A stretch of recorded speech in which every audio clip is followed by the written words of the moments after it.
Well, Big 12 road games are very tough and they're very hard to win. And whenever you get one, you're blessed. And you had two undefeated teams, two top 10 teams, and first time in Big 12 history, you had that after 10 games, and only think what fourth in 40 years in college basketball. So it was a big game. Thought we could have executed better down the stretch, but other than that, couldn't be more pleased. And thought we did a great job handling foul trouble. First question from Chad Conine with the Waco Tribune Herald. Hey, Coach Drew, 19 turnovers for you guys, 17 for them. Is that just what we can expect from Big 12 basketball? A lot of physical defensive play? Yeah, you got 7 of the top 25 defenses in the country, and their top defenses usually because they're really good, and it makes your offenses look bad. So I thought the turnovers, some of them were attributed to them, some of them were unforced. The good thing is we get a win, and now we can try to figure out which ones we can take away. And I mean, if we get our normal 10-11 a game, you're in much better shape. But again, this is Big 12 basketball, bigger, stronger, physical, great crowds. People play extremely hard, and defenses don't give you anything easy. And one of the biggest things on the stat sheet also is you guys hit 7 of 17 3-pointers. They only managed 1 of 14. I mean, to have shooters helps in a game like this, huh? No question. And I think we did have some pretty good looks.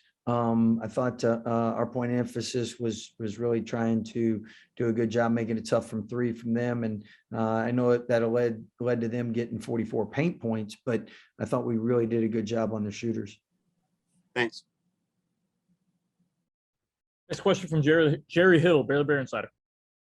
Scott, y'all had some serious foul trouble there with John and Flo. And y'all were able to not just, kind of hold it there, but extend the lead with Jeremy and Kendall in there. Talk about what they were able to do inside. Well, you really got to credit Jeremy, Kendall, and Matt for doing a great job rebounding and battling, and especially Jeremy because he hadn't played a lot of 5. And I thought Jeremy was tremendous and without a lot of reps. Being able to handle pressure, perform, play well. And obviously the guards that were in with them did a great job in helping rebound as well. And we got good looks, good shots, made buckets, extended a lead when normally you lose Flo and John, you're a little more worried. How much have y'all even run that kind of lineup in practice or whatever? Not much. I mean, you got Flo, John, you got Zach. So we haven't had a lot of games where teams shoot 27 free throws and we got foul trouble, but that's what you got to get. You're always prepared for. So we have done some of it. And with Jeremy, you got to give him a lot of credit in executing and performing in a hostile environment in a position he hadn't had a lot of reps. Next question from Andrew Miner. Yeah, Coach, Happy New Year. I wanted to ask about what you thought of Matt's game today, coming back from COVID and playing really well, and just how you think he's been playing all year in terms of making the little things when your team needs it the most. No doubt. I thought Matt really did a great job in coming off COVID and being off, not playing, not practicing as much.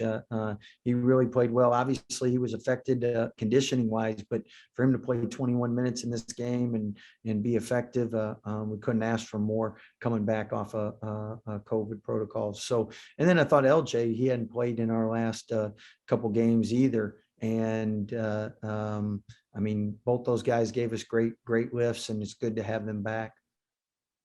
How impressed were you with your team's execution in the half court today? 30 shots. You guys were making a lot of difficult shots, turnarounds, baseline jumpers, and a lot of good assists today. Well, I think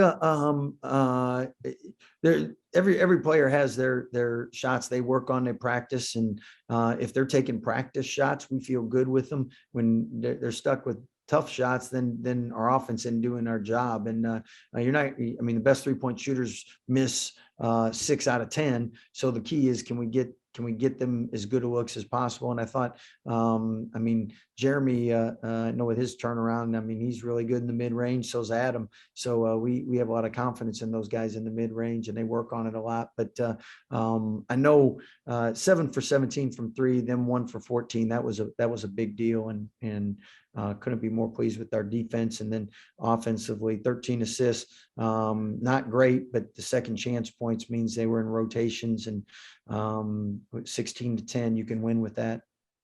Yep. Thank you, Coach. Next question from Kevin Longquist. Scott, I wanted to ask you about, with this being your team's second true road game this year, and the fact that they held the lead for pretty much all of it, what did that tell you about this young group and the way they held their own mentally every time Iowa State made a charge at them, and really basically kept it to at least a 2-possession game?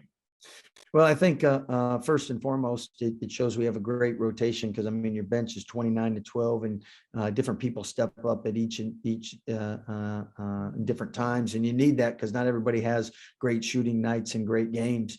So that's first and foremost. Second thing is I thought Oregon trip really helped prepare us, because in the beginning of the game I thought we were a little tentative, didn't play as well. Credit them, they played really well, did a great job, but I thought that got us used to a road environment, and obviously Big 12 road games, sellout crowds. You got to be ready to go, and I thought our guys did a much better job in making sure that in rebounding we did much better as the game wore on. But Oregon got us down 9, 10, 11, and we were able to avoid that with Iowa State. So I wanted to ask you too. I asked LJ about this earlier. Was it your idea to maybe go after try and take either Coucher or Brockington away, because Coucher only even had 2 field goal attempts throughout this contest. So did you guys want to try and take one of those 2 away from them, or what was kind of the defensive thinking coming into this one? Well, coaches try to take everybody away, but what we try to do is just defensively make sure that we're following our rules and make it as hard as we can on players. So, I mean, Tristan Arona had 23. We wanted to do a better job keeping him off the glass. 23 and 8. He really hurt us. And then we did a better job with Brockington in the second half. But he had 18 and 8, and we were equally as concerned with those guys. But we really did a good job on the shooters and making it as tough as possible. I mean, Caleb Grill's been shooting at 54% in the last 5, and to hold them 1 for 6, the guys did a great job there. All right, thank you. First question from Chad Conine with the Waco Tribune Herald. Hey, we got LJ, right? Yes. Yeah. LJ, obviously it was kind of a rough and tumble game out there. What did it take for you guys to kind of hold them off there in the last few minutes?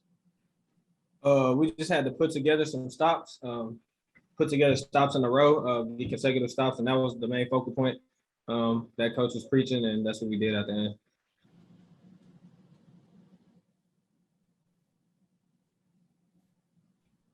Andrew Minor?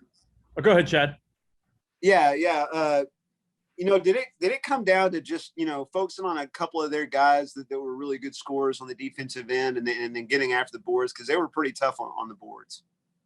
We were switching a lot, so as guards we had to do a better job when we switched on to a big, making sure that they don't get the rebound. So that was something our coaches were preaching. So yeah, that was real big for us.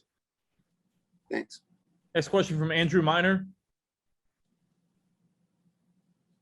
Yeah, OJ, in the second half, about 14 minutes, Iowa State cut the lead to 6. Coach Drew took a timeout, and then you came out and you hit that 3, and then that high layup off the glass. What was said in that timeout to kind of halt that Iowa State momentum, and how did you take advantage of the Iowa State defense to do a little mini spurt there on your own? Honestly, one of the coaches told me to be aggressive, so I went out there because I saw that they were in zone. And I know the way I could shoot the ball, I could be a zone buster. So I got an open look, and then after that, the rest was, Yeah, absolutely. And what was it like? What was the atmosphere like at Hilton Coliseum? It was, one of those, true road matchups where that we've had in a while due to COVID. It was really loud. Every time they made a big play, it was like you could barely hear yourself talk. So it was real energetic in the building. Thanks, LJ. A fun place to be. Next question from Jerry Hill, Baylor Bear Insider.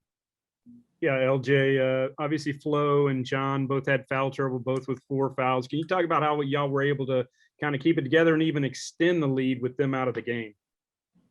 With them, it hurts when they're in foul trouble because I feel like, well, we all know we need John and Flo, but I mean, other guys had to step up and play different positions. Like Jeremy had to play the 5 some.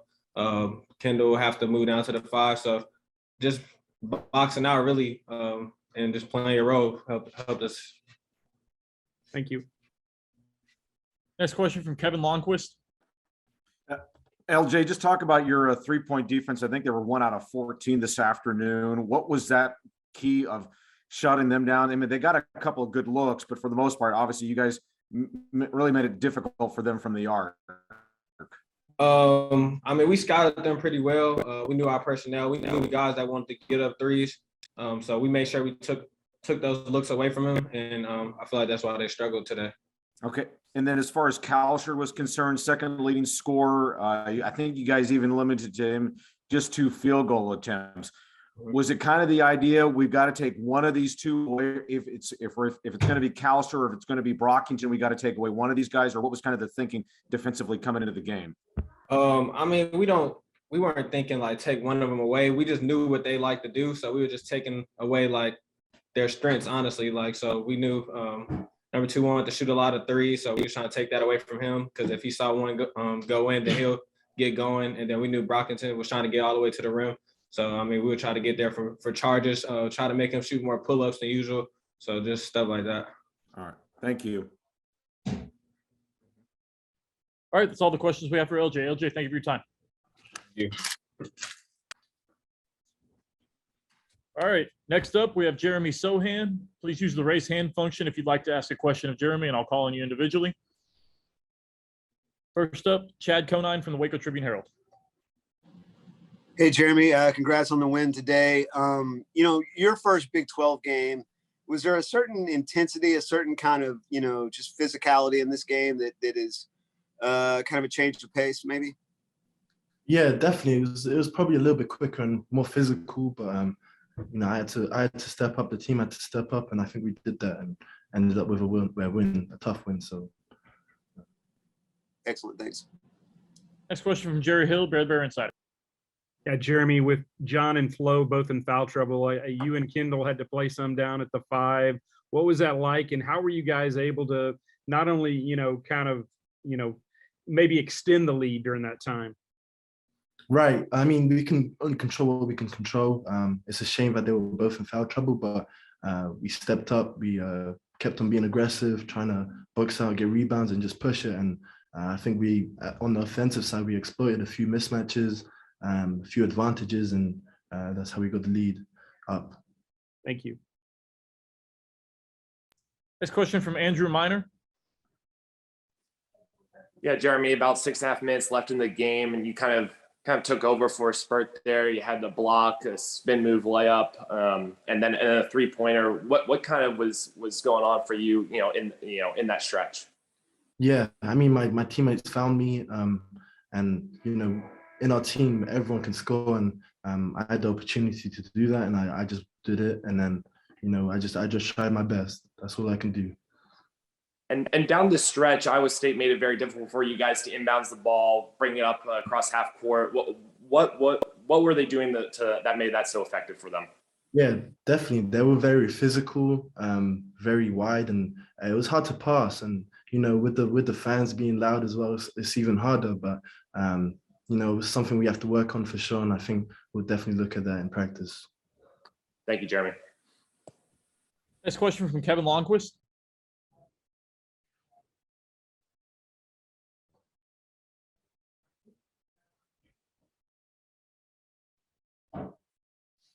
Kevin, we need you to unmute, please. Okay. Jeremy, where are you at with your comfort level with your offensive game right now? It seems like you've been coming on here the last week or so, last 3 or 4 games. Where do you think you're at?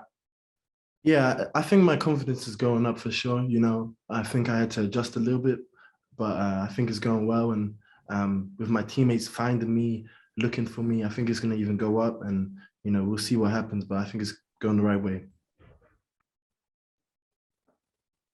All right, that's all we have for Jeremy. Jeremy, thank you for your time. Thank you.